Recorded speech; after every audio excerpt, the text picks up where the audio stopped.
Wali Kota Palembang Ratu Dewa menaruh perhatian serius terkait keamanan di Kota Palembang.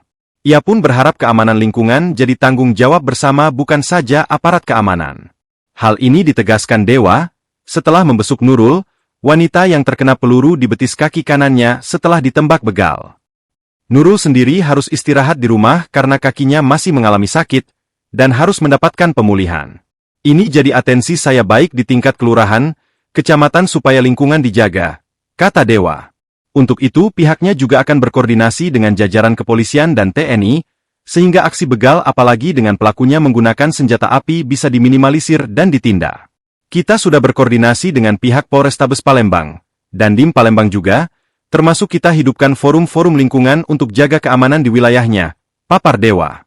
Dalam kesempatan itu, Dewa juga memberikan santunan kepada korban termasuk tongkat untuk mendukung Nurul beraktivitas selama pemilihan.